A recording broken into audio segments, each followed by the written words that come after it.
వెంకటేశాయ.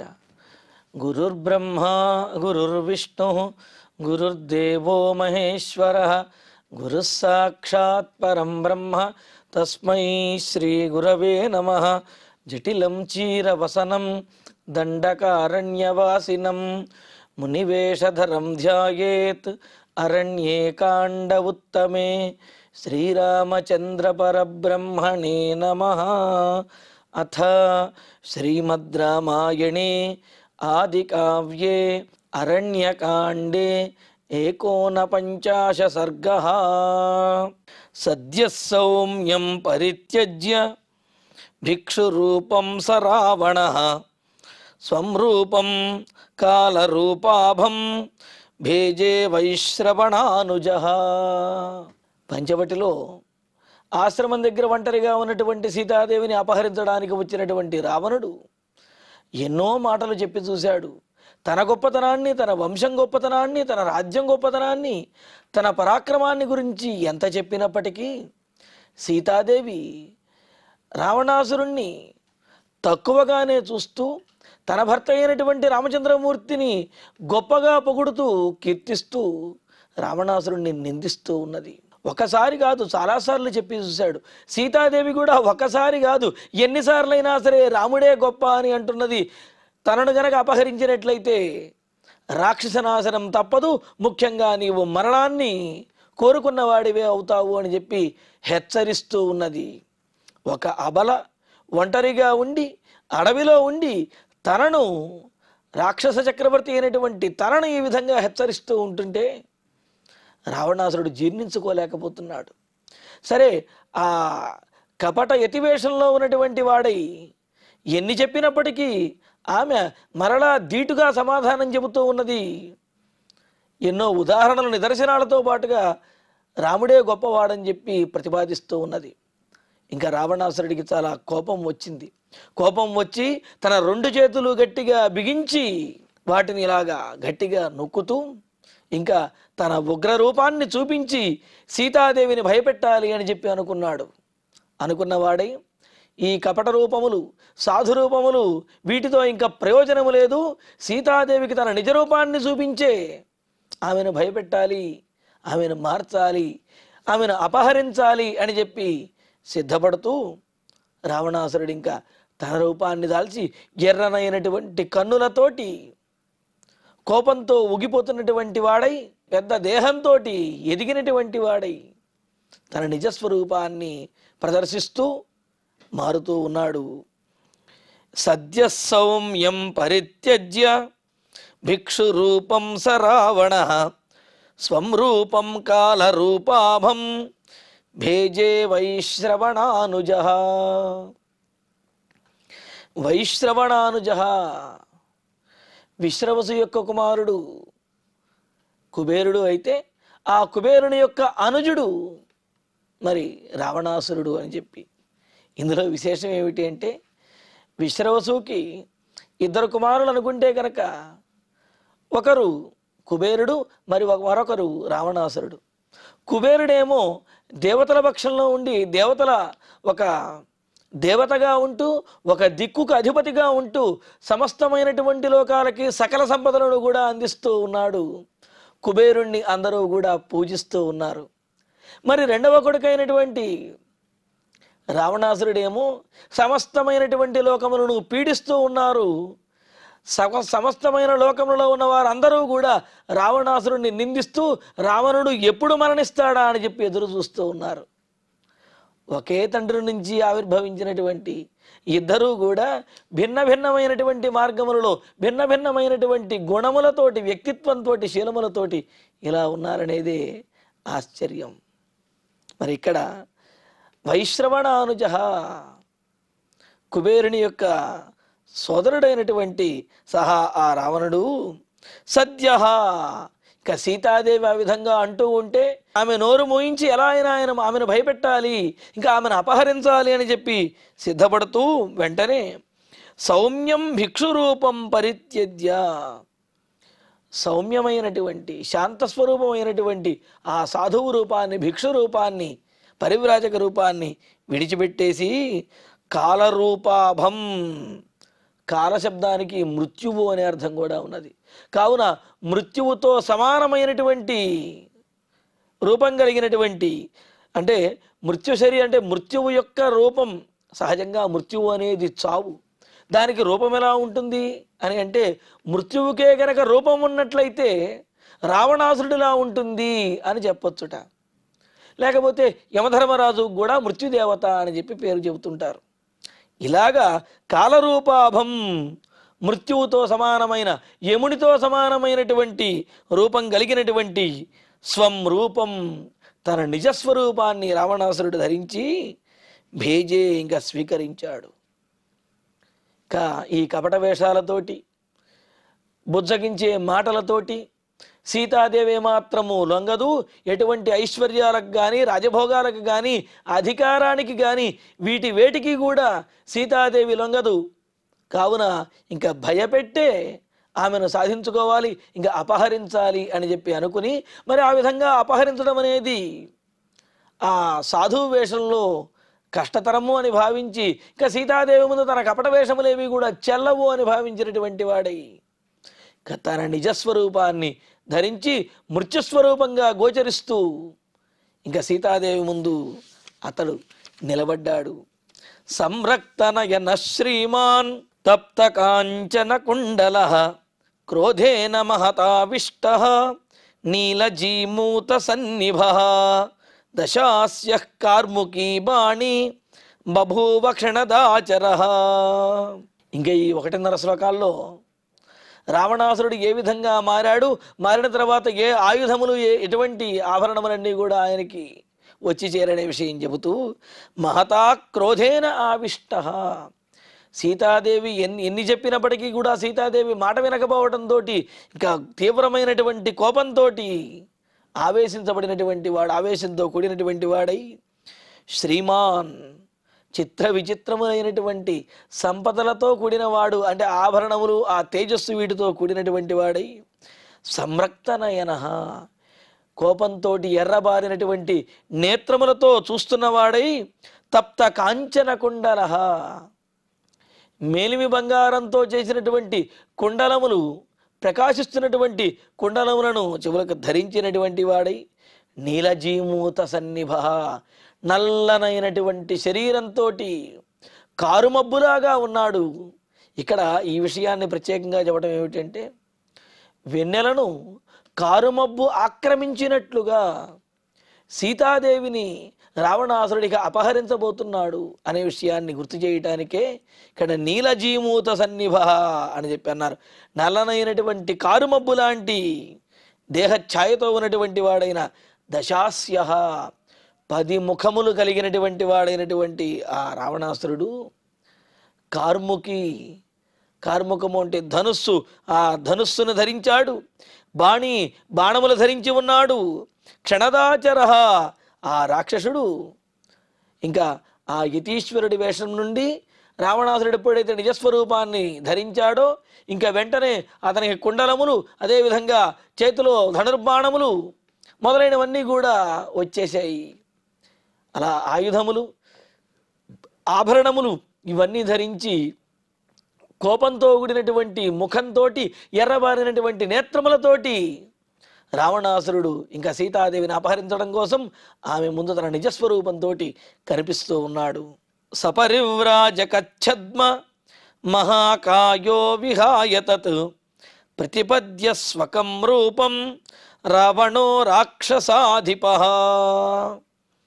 రాక్షసాధిప, రాక్షసులకు రాజు అయినటువంటి ఆ రావణుడు తత్పరివ్రాజక ఛద్మ, అప్పటి వరకు తాను ధరించినటువంటి ఆ యతీశ్వరుని యొక్క భిక్షుక రూపం ఏదైతే ఉందో ఆ వేషమును విహాయ, విడిచిపెట్టేసి స్వకం రూపం ప్రతిపద్య, తన నిజస్వరూపాన్ని, తన స్వకీయ స్వరూపాన్ని ధరించినటువంటి వాడై మహాకాయ, గొప్ప పెద్ద శరీరంతో గోచరిస్తూ సంరక్తనయన క్రోధాత్ జీమూత నిచయ ప్రభ రక్తాంబరధరస్తౌ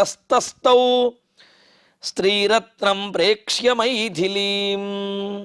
ఇంకా క్రోధంతో ఉన్నటువంటి వాడు, సీతాదేవి మాట వినకపోవటం వల్ల మరి ఇంకా ఆమెను అపహరించాలి అంటే ఆ కోపము ఆవేశము ఇవన్నీ తెచ్చుకుని ఉండాలి కదా. దాంతో సీతాదేవి మాటల వల్లే ఎంతో కోపగించినటువంటి వాడై ఎర్రబారినటువంటి నేత్రములతోటి మేఘముల సముదాయంతో కూడిన కాంతి, అంటే ఒక మేఘం కాదనమాట, మేఘములన్నీ కూడా ఒకేసారి ఆవరిస్తే కనుక ఏ విధంగా అయితే ఆ చీకటి కమ్ముతుందో అటువంటి శరీర ఛాయతో ఉన్నటువంటి వాడై రక్తాంబరహ ఎర్రనైనటువంటి వస్త్రములు ధరించినవాడు, అలా ధరించి ఎర్రనైనటువంటి కన్నులు, నల్లనైనటువంటి దేహము, ఎర్రనైనటువంటి వస్త్రములు ఇవన్నీ ధరించినటువంటి వాడై స్త్రీరత్నం మైథిలీం ప్రేక్ష్య, శ్రేష్టమైనటువంటి స్త్రీ అయిన స్త్రీలలో శ్రేష్టమైనదైన రత్నము వంటిదైనటువంటి సీతాదేవిని చూస్తూ తస్థౌ, ఇంకా ఆ విధంగా సీతాదేవిని చూస్తూ ఆమెను అపహరించడానికి సిద్ధపడుతూ అలా ఉండిపోయాడు. సతామసిత కేశాంతాం భాస్కరస్య ప్రభామివ వసనాభరణోపేతాం మైథిలీం రావణోబ్రవీత్.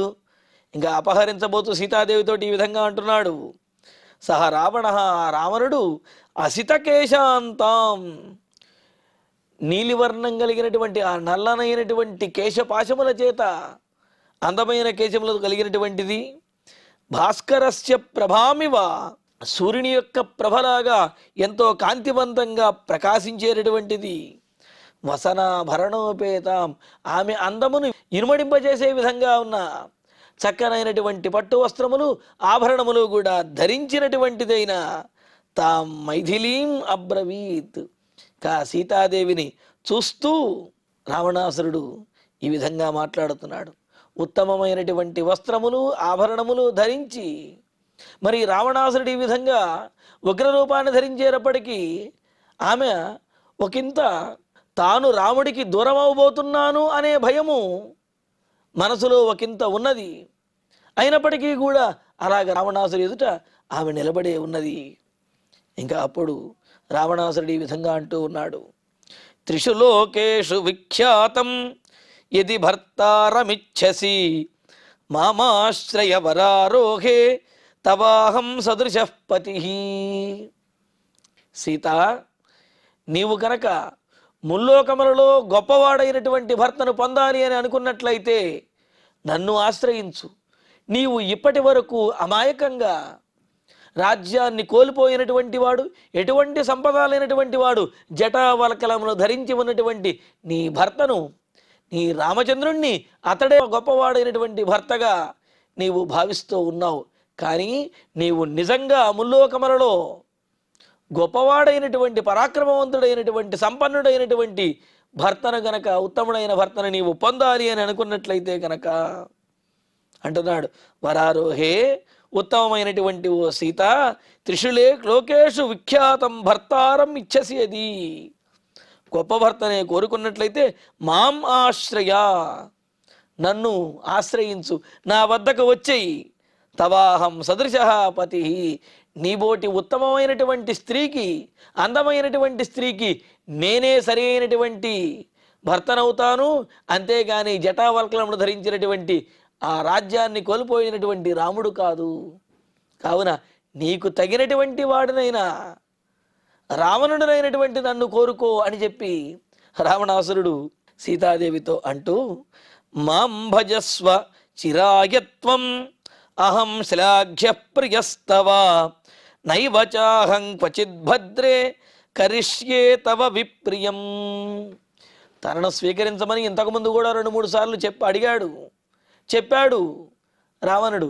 అయినప్పటికీ కూడా సీతాదేవి అంగీకరించలేదు. అయినప్పటికీ మరలా ఇప్పుడు చెప్పడంలో ఉద్దేశం ఏమిటి అంటే, అప్పుడు యతివేషంలో ఉన్నాడు, ఇప్పుడేమో మరి తన నిజస్వరూపాన్ని ధరించి, ఆయుధములు ధరించి, ఆభరణములన్నీ ధరించి ఉన్నాడు. కావున ఇప్పుడు తాను గర్జించి గనక చెప్పినట్లయితే భయపడి సీతాదేవి ఒప్పుకుంటుంది అని భావిస్తూ మరి చివరి ప్రయత్నంగా తన నిజస్వరూపాన్ని ధరించి ఇలా క్రోధంతో కూడినటువంటి ముఖంతో ఎర్రబారినటువంటి నేత్రములతోటి కఠినంగా ఈ విధంగా అడుగుతున్నాడు. ఇంకా అంటున్నాడు, సీత, నేనింత భీకరంగా ఉన్నాను కావున నీ దగ్గర కూడా భీకరంగా ఉంటానేమో అని అనుకోవద్దు. నేను ఇతరులకు భీకరమైనటువంటి వాడిని, భయంకరమైన వాడిని, నన్నెవరూ కూడా ఏమీ చెయ్యలేరు. కానీ నీకు నేను ఎప్పుడు అనుకూలంగానే ఉంటాను. నీ వద్ద నేనెప్పుడూ కూడా నీకు అప్రియమైనటువంటి పనిని చెయ్యను అని అంటూ ఇంకా అంటున్నాడు, త్వం చిరాయ మాం భజస్వ. పోనీ రాక్షసుడిని కావున నిన్నేదో కొంతకాలం ఆదరించి ఆ తర్వాత విడిచిపెట్టేస్తాను అనుకుంటున్నావేమో.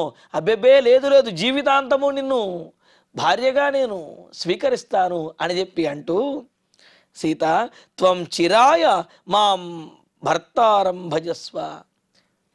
సీత, నీవు చిరకాలము శాశ్వతంగా నన్ను చాలా కాలం వరకు నన్ను భర్తగా స్వీకరించు, నేను కూడా నిన్ను విడిచిపెట్టను.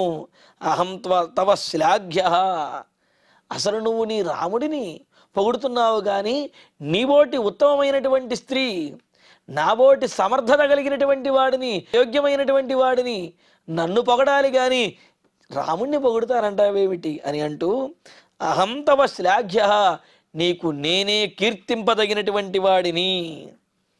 ప్రియ, నీకు నేను ప్రియమైనటువంటి వాడిని, ఇష్టమైనటువంటి వాడిని. భద్రే, శుభప్రదమైనటువంటి ఓ సీత, ఆ శుభప్రదమైనటువంటి చూపులను నా మీద కురిపించు అని అంటూ, అహం తవ క్వచిత్ విప్రియం నకరిష్యే. ఇదిగో ఇప్పుడే చెబుతున్నాను విను, నీకు నా జీవితంలో ఎప్పుడూ కూడా నీకు ఇష్టం లేనటువంటి పనిని చెయ్యను, నిన్ను ఇబ్బంది పెట్టేటటువంటి పనిని చెయ్యను. నీవు కనుక నన్ను భర్తగా అంగీకరించావు అంటే చాలు, నేను నీకు దాసుడిగా ఉండి నీకు కావలసినవన్నీ కూడా చేస్తాను, ఎప్పుడు నీకు ఎదురు కూడా చెప్పను అని అంటున్నాడు. కానీ నువ్వు నన్ను అంగీకరించకపోతే మాత్రం వశపరుచుకోవటానికి నేను సిద్ధమే అనే విషయాన్ని కూడా తెలియజేస్తూ, త్యజ్యతాం మానుషో భావః మయి భావ ప్రణీయతాం రాజ్యాచ్యుతమ సిద్ధార్థం రామం పరిమితాయుషం. ఇంకా ఇక్కడ చెబుతున్నాడు, నేను రాక్షసుణ్ణి, రాముడేమో సామాన్యమైనటువంటి మానవుడు. నా ఆయుష్కి అంతు లేదు. రాముడు మానవుడు కావున అతడు మరణించే స్వభావాన్ని కలిగి ఉంటాడు కావున పరిమితమైనటువంటి ఆయుష్ కలిగి ఉంటాడు. మానవులకు 100 సంవత్సరముల ఆయుష్ ఉండవచ్చు, లేకపోతే ఇంకాస్త ఉండవచ్చునేమో, అది పరిమితమే. కానీ నాబోటి వారికి, దేవతలనే శాసించేటటువంటి నాకు ఆయుష్ పరిమితం కాదు, అపరిమితమైనటువంటి ఆయుష్ కలిగిన వాడిని. ఎవరైనా అల్పాయుష్కుణ్ణి ఇష్టపడతారా, లేకపోతే దీర్ఘాయుష్షు కలిగినటువంటి నాబోటి వారిని ఇష్టపడతారా? కావున సీత, అల్పాయుష్కుడైనటువంటి మనిషి అయినటువంటి మనుష్యుడైనటువంటి రాముని విషయంలో భావ, స్నేహభావాన్ని, ఆ ప్రేమను త్యజ్యతాం, నీవు విడిచిపెట్టేసేయి. రాముని మీద ఆ ప్రేమను విడిచిపెట్టు. మయి భావ ప్రణీయతాం, నాయందు ఆ ప్రేమను చూపించు. రాముడి మీద ఉన్నటువంటి ప్రేమను పూర్తిగా విడిచిపెట్టేసి ప్రేమను తన మీద చూపించమని చెప్పి రావణాసురుడు అంటూ, మూఢే, మూర్ఖురాల, పండితమానిని నువ్వేదో తెలివైనటువంటి దాని అనుకుంటున్నావా?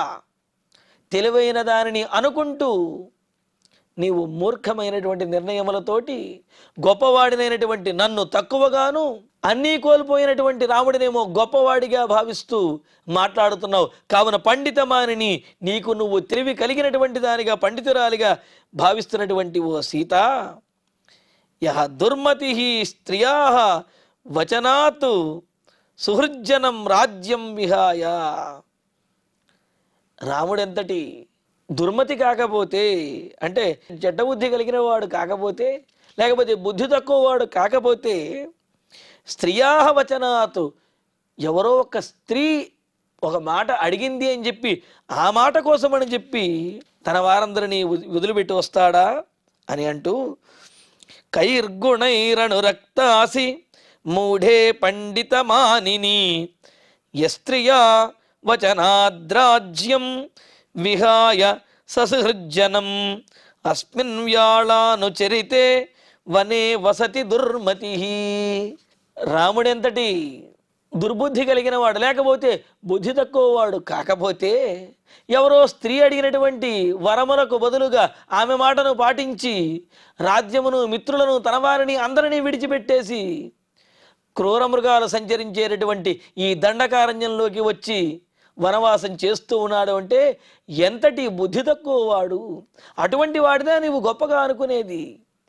ఎవరైనా సాధించేటటువంటి వాడిని గొప్పవాడిగా అనుకోవాలి తప్ప విడిచిపెట్టేవాడిని గొప్పవాడిగా అనుకోవటంలో నీ తెలివితేటలు తెలుస్తున్నాయి. పండితమానని నువ్వు పండితురాలిగా భావించేదానివి తప్ప నీవు అంతటి బుద్ధిమంతురాలువి కాదు అని అంటూ ఇలాగా రాజ్యాత్యుతం అసిద్ధార్థం, రాజ్యాన్ని కోల్పోయినటువంటి వాడు, అదేవిధంగా సిద్ధించినటువంటి ప్రయోజనం తన పట్టాభిషేకాన్ని విడిచినటువంటి వాడు, అన్నింటినీ కూడా కోల్పోయి అడవులు పాలైపోయినటువంటి వాడు, పరిమితాయుషం పరిమితమైనటువంటి ఆయుష్ కలిగినటువంటి వాడు అయిన రాముడిని కైర్గుణై అనురక్తాసి. అసలు ఏ గుణములు చూసి రాముడు గొప్పవాడు అనుకుంటున్నావు? ఏ గుణములు చూసి రాముడే కావాలనుకుంటున్నావు? ఏ గుణములు చూసి రాముడిని ప్రేమిస్తూ ఉన్నావు? మరి నాలో ఏ గుణములు చూసి నువ్వు నన్ను తక్కువ వాడనుకుంటున్నావు? నాలో ఏం లేదని తక్కువ వాడిగా భావిస్తున్నావు? ఎన్ని రకాలుగా చూచినా రాముడి కంటే నేనే గొప్పవాడిని కదా అని చెప్పి రావణాసురుడు రాముడిని తక్కువ చేసి మాట్లాడుతూ, అటువంటి వాడి కోసం పాకులాడే నీవు కూడా బుద్ధి తక్కువ దానివి, కావున బుద్ధి తెచ్చుకొని నన్ను భర్తగా ఎంచుకో అని చెప్పి రావణాసురుడు అంటూ, ఇంకా సీతాదేవి ఈ మాటలు వినిపించుకోదు అని తెలిసినప్పటికీ కూడా చివరిగా ఈ మాట చెప్పి ఇంకా సీతాదేవిని అపహరించేస్తూ ఉన్నాడు. మరి సీతాదేవిని ఎలా అపహరించాడు అనే విషయాన్ని తరువాతి ప్రవచనంలో తెలుసుకుందాము. ఇక ఇప్పుడు శ్లోకాలను పారాయణ చేసుకుందాము. సద్య సౌమ్యం పరిత్యజ్య భిక్షు రూపం స రావణ స్వం రూపం కాలరూపాభం భేజే వైశ్రవణానుజ సంరక్తనయన శ్రీమాన్ తప్త కాంచన కుండల క్రోధేన మహతావిష్ట నీలజీమూత సన్నిభ దశాస్య కార్ముకీ మాణి బభూవ క్షణదాచర సపరివ్రాజకచ్ఛద్మ మహాకాయో విహాయ తత్ ప్రతిపద్య స్వకం రూపం రావణో రాక్షసాధిప నయనః క్రోధాత్ జీమూత నిచయ ప్రభ రక్తాంబరధరస్తౌ స్త్రీరత్నం ప్రేక్ష్య మైథిలీం సతామసితకేశాంతాం భాస్య ప్రభామి వసనాభరణోపేతాం మైథిలీం రాణోబ్రవీత్ త్రిషు లోకేషు విఖ్యాతం యది భర్తారమిచ్చసి మామాశ్రయ వరారోహే తవాహం సదృశః పతిః మాం భజస్వ చిరాయత్వం అహం శ్లాఘ్యః ప్రియస్తవ నైవ చాహం క్వచిద్ భద్రే కరిష్యే తవ విప్రియం త్యజ్యతాం మానుషో భావః మయి భావః ప్రణీయతాం రాజ్యాచ్యుతమసిద్ధార్థం రామం పరిమితాయుషం కైర్గుణైరనురక్తాసి మూఢే పండితమానిని యస్త్రియా వచనాద్రాజ్యం విహాయ ససృజ్జనం అస్మిన్ వ్యాళానుచరితే వనే వసతి దుర్మతిః ఇత్యార్షే శ్రీమద్ రామాయణే ఆదికావ్యే అరణ్యకాండే 49 సర్గే 10 శ్లోకాః. ఇక ఇప్పుడు క్షమాప్రార్థన మంగళాంతంగా ఈనాటి ప్రవచన పారాయణ కార్యక్రమాన్ని పరిపూర్ణం చేసుకుందాం. యదక్షరపదభ్రష్టం మాత్రాహీనం తు యద్భవేత్ తత్సర్వం క్షమ్యతాం దేవ నారాయణ నమోస్తుతే. కాయేన వాచా మనసేంద్రియైర్వా బుద్ధ్యాత్మనా వా ప్రకృతే స్వభావాత్ కరోమి యద్యత్ సకలం వరస్మై నారాయణాయేతి సమర్పయామి. శ్రియః కాంతాయ కళ్యాణ నిధయే నిధయేర్ధినాం శ్రీవేంకట నివాసాయ శ్రీనివాసాయ మంగళం.